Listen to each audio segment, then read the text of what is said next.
Mazada is a mountain, but it is also an historic episode that the talented historian and writer Josephus Flavius wrote about almost 2,000 years ago. His account contains all the elements of a fantastic drama in which Jews, Romans, and idealists fight to the death. It's no wonder that Hollywood jumped at the opportunity to tell this fascinating story. With an impressive set and thousands of extras, they created a colossal film featuring the rebel leader Eleazar, son of Yair, and the Roman commander Flavius Silva in the leading roles. However, in the movie, unlike real life, no one really deals with the dilemmas or personal struggles, and certainly not with the more problematic aspects of the story. Then where should we start our story? We could start with the Hasmoneans, who were the first to discover the advantages of this isolated cliff in the heart of the desert. Or we could start at the end, with a dramatic project of the Mazada excavations, with Yigal Yadin, the head of the excavation team, who would stand on the mountain and read Josephus Flavius' description of the account, and everyone around him could actually hear the echoes of the fighting. Or we could start the quest with King Herod. Herod, who ruled under the auspices of the Romans, built himself a magnificent fortress here on the mountain, which was to be his sanctuary in troubled times. And believe me, he really had troubles. Herod, like any other king, built his palaces to the highest standards of his day. One of them is this Western palace. Herod's architect was probably a short guy. Here he built himself a bathhouse, and he would put his lamp here and enter his bath. What can I tell you? This king loved the good life. Until now, we spoke about Herod. It wasn't the splendor of Herod's style that made Mazada what it is today. The year is 66 AD. The Jews rebel against the Roman Empire. 4 years later, the temple is destroyed. Jerusalem falls. Everywhere else, the rebels were suppressed. Mazada is the last stronghold where there are still Jewish rebels. And believe me, they didn't need Herod's palaces. The rooms in the wall were divided and used as living quarters. They lived from food in the storerooms, and they drank water from the cisterns, kindly left behind by Herod long ago.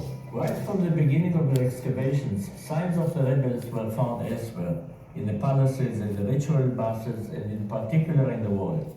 The deepest experience I went through in Mazada was when they found in this particular room the first piece of scroll. To see Hebrew letters coming out of the ground, the same letters which are used until today. Later, more fragments of scrolls were found. One I found with my own hands, but the first experience is unforgettable. Throughout the revolt, groups of refugees sought asylum on the mountain. About 1,000 rebels gathered in this fortress in the heart of the wilderness. In 73 AD, the Romans' 10th Legion arrived with thousands of armed soldiers who deployed themselves around the mountain. An enormous war machine. And the movies do it best, after the Romans, of course. The Romans built an attack ramp. The besieged rebels rolled stones down it. The Romans lift a tower to the top of the ramp, equipped with a battering ram to smash the wall. The besieged erect a wood and earthen wall to sustain the blows of the battering ram. The Romans burn it, but the wind almost burns their own tower. Then the wind veering as if by divine providence to the south, blowing with full force in the opposite direction, flung flames against the wall, which now was all ablaze.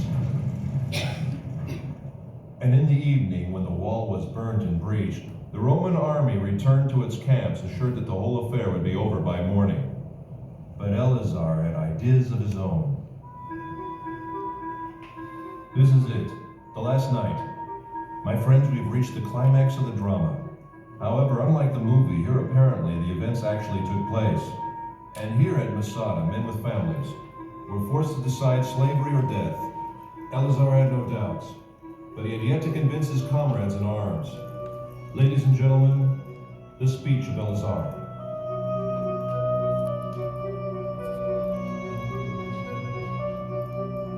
Oh, my loyal followers, the time has now come that obliges us to make that resolution true in practice. Let our wives die before they are abused, and our children before they have tasted slavery. and preserve ourselves in freedom is an excellent funeral monument for us, as we have preferred death before slavery. Once Yigael Yadin was asked what was the most important artifact he found on Mazada. Dozens of priceless objects were found here, he answered, but if I must point to one find, it would be these ostraka, these potsherds. These may be the lots that I'm holding now, potsherds on which the rebels wrote their names. 10 men who were chosen were the only ones who remained. Their equipment had already burned, and each of them had already killed his wife and children. Then they drew the lots. Who would kill the 9th man and fall on his own sword? And in the morning the Romans arrived, and besides 2 women and a few children, everyone was dead.